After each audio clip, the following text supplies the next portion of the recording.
Hello everyone, today we will be unboxing the ES15 electric screwdriver. Yeah, the ES15, if you don't know what it is, it's the continuation of the ES120/121 series. So if you don't know what those are, well, ES121 is this. It's an iFixit kit, unrelated.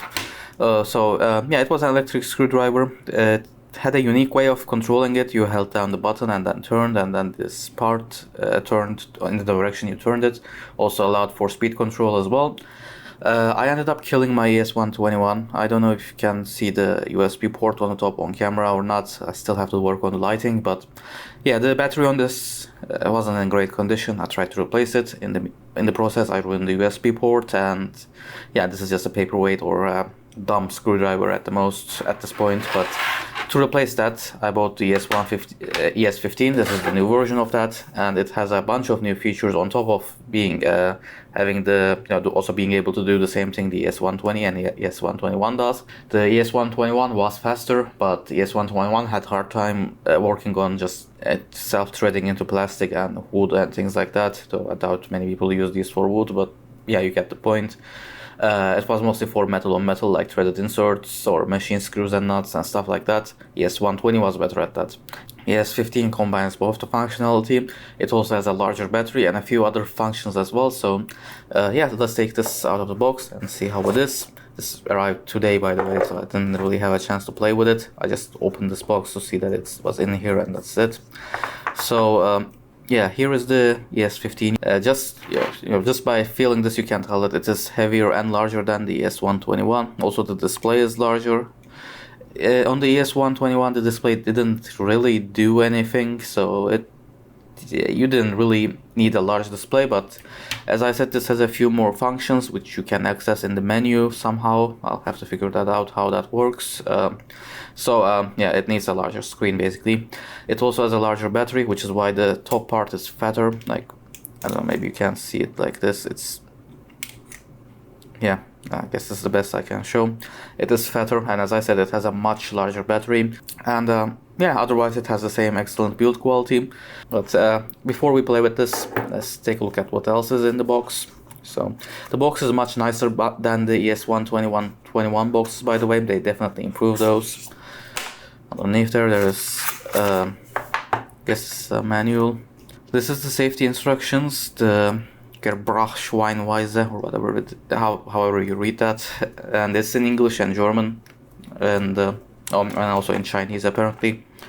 So yeah, it says safety instructions, but I guess it's more of a quick start guide or an overview. I'm sure it doesn't have most of everything in this, but yeah, it should be a good start if you actually read manuals. You also get a bunch of bits included with the kit. Again, I'm sorry I have to work on the lighting, but yeah, you can see the bits here, and if you want a list of them, I think it's on the back side of this. So there you go, if you're interested in them. I personally will use my iFixit kit bits with the ES15 just like I did with my ES121. So yeah, it's not going to matter, but for this video, let's just grab a Phillips bit from here so that we can test this. Yeah, let's see how this works. I think this is actually quieter than the ES121. Doesn't matter really, but yeah, it seems to work. There is a bit of a delay between you turning the screwdriver and the bit actually starting to turn. I think this is more than the delay the ES121 had. Don't know if that's intentional or not, but maybe it's just a matter of getting used to it. There's also a light on the tip, as you can see, and yeah, that will highlight whatever you're unscrewing, I guess. I never find these lights useful, but if you do, yeah, I guess it's good to have there. I prefer better workshop lighting in general, but if you're using this in the field, I guess maybe that matters, I don't know. So let's tear this apart for the demonstration. Just 8 screws on the top and see how well that works. That should give me an idea about how well this works.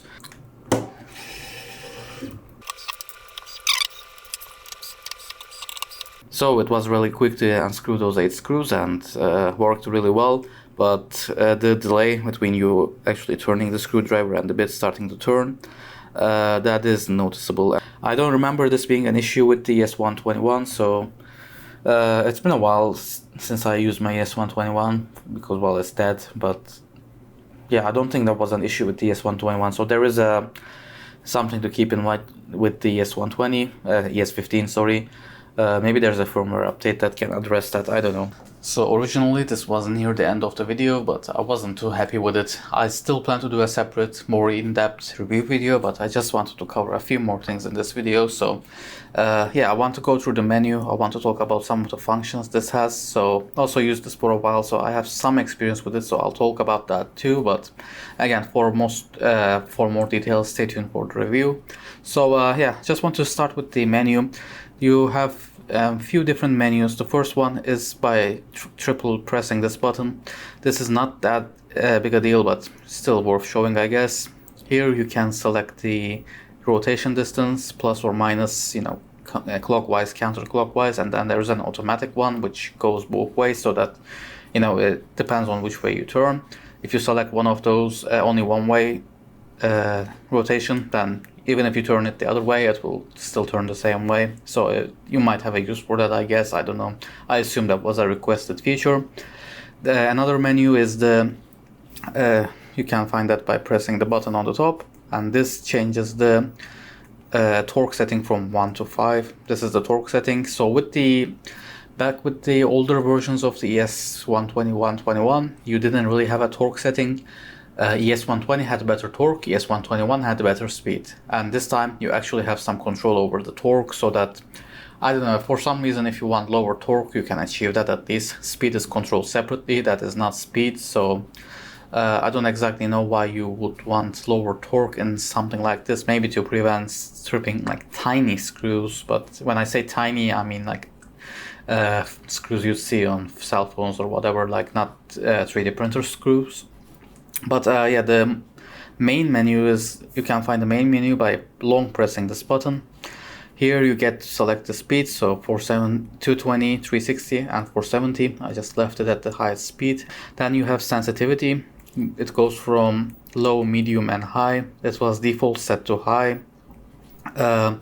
It's just that when you use the electric screwdriver, if you set it to low sensitivity, you have to turn it more to achieve the same speed, and vice versa. So it's the sensitivity of that. I felt like the medium setting was the best balance for that, but you might think otherwise, and yeah, you can change it here. Then there is the impact mode. This is one of the new features. If you turn this on, it acts like an impact driver. So let me also reduce the torque. So I'll hold this here. I don't know if you'll be able to see it or not, but if you, with the low torque, obviously when I hold this is not going to turn, but maybe you can see it. I don't know, but yeah, it does the impact driver thing, basically. Does turns like this a few times. So yeah, I'll have more on that when I do the review. For now, I'm just going to turn that off. Next is retreat. This is another new feature. This is specifically meant for hex screws, or probably works with worn torque screws as well. So you screw your screw like usual, and then when you're done, it just retracts a little bit and makes it easier for you to remove the bit from the screw. That's the idea. Honestly, I don't feel like it really does anything, but again, I didn't have too much time with it just yet, so maybe my opinion might change, I don't know, but that is the idea with that. So if it works, it's definitely not a gimmick. I'm not sure if it does though, so I'll leave it at that. Light, you can just turn the light on the tip on or off, and then beep. So this has a beeper that lets you turn that on or off. So I'll bring it closer to the microphone so you can hear the beeper.